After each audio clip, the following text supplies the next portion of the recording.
Senior Year is the brand new Netflix comedy starring Rebel Wilson, Jerry from Rick and Morty, and the one and true Green Arrow. And if you think I'm talking about Stephen Amell, you're wrong. I'm talking about Green Arrow from Smallville. Get culture, watch something good. Anyway, telling you to watch something good, don't watch this movie. It really wasn't that good. Uh, yeah, great segue. Totally planned. Wasn't anything on the fly. Why the fuck you lying? Why you always lying? Oh my god. Anyway, Senior Year was not that great, if I'm being honest. If you happen to not know what the premise is, it is about a 37-year-old woman who got into a cheerleading accident in high school. She then wakes up in the present, being 2022, and she wants to go back and finish her last year of high school. Now, when I say that, you might think I mean like get a GED like a normal person, but no. She wants to literally and physically finish her final year of high school, final month, I should say. So she actually goes back to high school with teenagers and let the absurdist comedy begin. Wasn't funny though, if I'm being honest. I laughed like 3 times throughout the hour and 53-minute movie, which is not good for a comedy because it didn't really do anything else. The heartfelt moments in the movie were unearned because it didn't develop the characters and they dropped plot lines, which, I'm sorry, just how do you drop plot lines in a comedy? Like, it's just, like, I understand when it comes to well-constructed movies, like mysteries and stuff like that, it's like, okay, well, there are plot lines that we can't explore because it's going to muddy up everything, so we got to get these out of the way, but how do you just drop plot lines that would have set up funny moments in the comedy? Perfect example, at the beginning of the movie, the initial incident that causes Rebel Wilson's character Stephanie to fall into a coma is that her rival slash bully in high school sabotaged their cheer performance because she was the cheer captain when she was in high school, and that caused her to take a large fall that knocked her into a coma. That never comes up again in the rest of the movie. And that scene is particularly hilarious to me, not because it was actually funny, but because of how stupid it looks. Her rival slash bully Tiffany sabotages the performance, and then when she falls, she has this genuinely shocked face that she actually got hurt. Like, it wasn't the fact that things went wrong. She was just like, oh my god, I can't believe you got hurt. And it's just like, wait a minute. You set this up. Why are you shocked? How does this make any sense? And then the rest of the movie, it never comes up again. It's not like that character disappears. She's a prominent character. She's the antagonist in this movie. It's never brought up that she's the one that put her in the coma to begin with.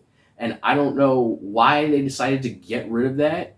And if they were going to get rid of it, they should have just gotten rid of it entirely and had the performance actually go awry, like someone missed a step or they tripped or whatever, that resulted in her falling to the ground and going into a coma. But the fact that you had her sabotage it and then never had it come full circle, having kept the character in the movie, makes absolutely no sense. And then there were characters who would develop off screen and completely change from what you saw them a few minutes prior.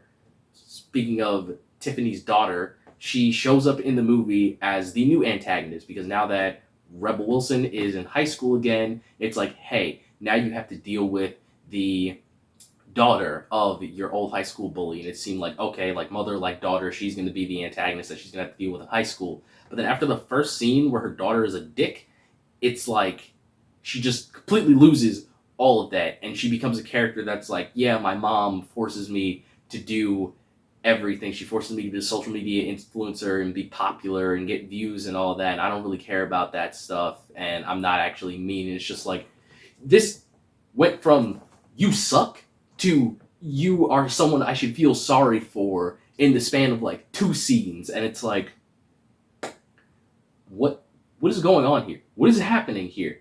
Like, none of this stuff helped propagate the movie. As a matter of fact, it hurt it because if they were supposed to be the antagonists of the movie, like pure heinous, campy villains, that would have been funnier. It would have helped the absurdist comedy, but it didn't. So this movie isn't absurd enough to be funny, and then it isn't grounded enough to tell a heartfelt story about, a 37-year-old woman who is stuck with the mindset of a teenager who is now living in the present where everything has changed and aged without her.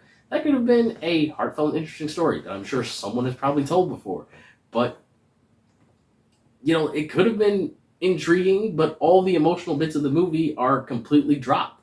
It's like, hey, what about her friends? Because her friends obviously aged and they all just get along like nothing's wrong until the last 30 minutes of the movie. They have one fight and then they make up and everything's fine again. It's just like, you're like 30-year-olds and she acts like a 17-year-old. How exactly are you getting along? Her dad is an old man, but like he seems perfectly fine. Like he just jumps back into raising her as if nothing has happened. And it's like, dude, you've had 20 years living without your daughter. And also, they establish in the movie that her mother died of like cancer or something.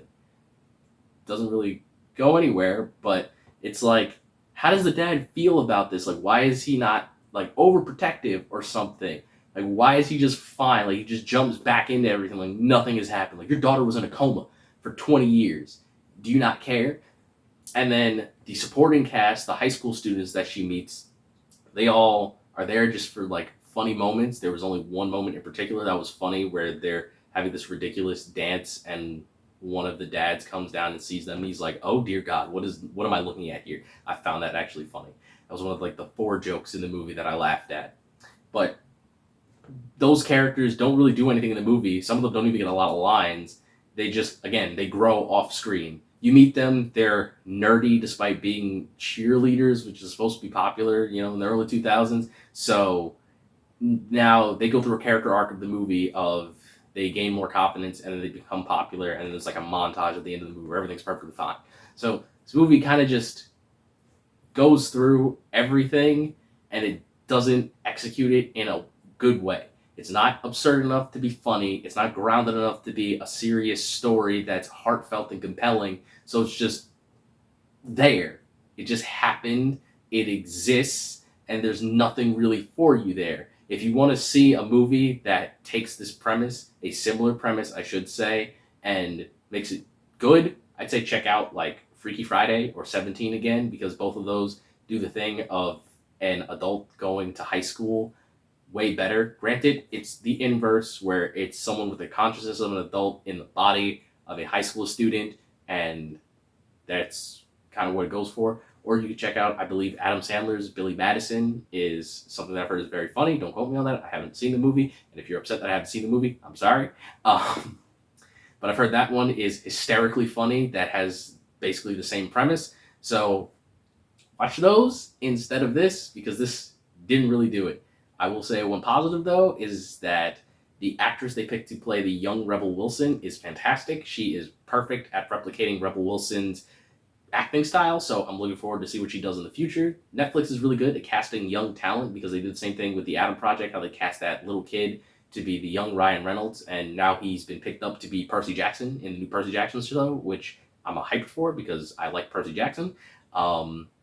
Another good thing, it looks like everyone who made this movie had a fun time. They show the blooper reels at the end, everyone looks like they were having a blast. So kudos to you guys for having a fun time making this movie. That's always nice when cast and crew enjoy what they're making and are happy with the finished product once it's done. Even if people don't receive it very well, I'm glad that you guys enjoyed making the film, which I think is great.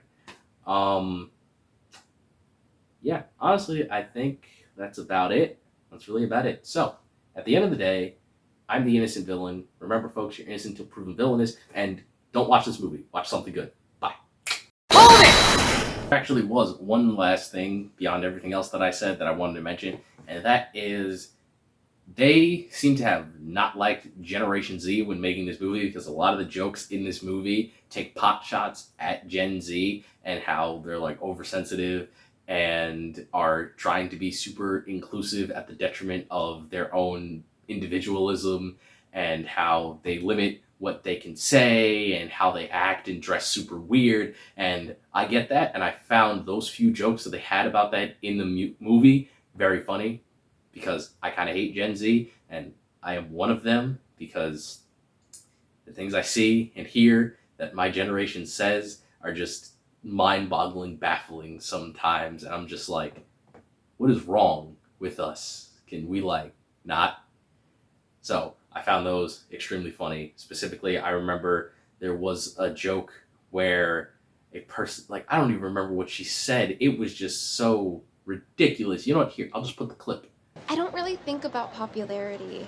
I'm just trying to build my most authentic, socially conscious, body positive, environmentally aware, and economically compassionate brand that's a home for inclusion focused fashion, food, and fun filled lifestyles. And if tons of people respond to that, then great.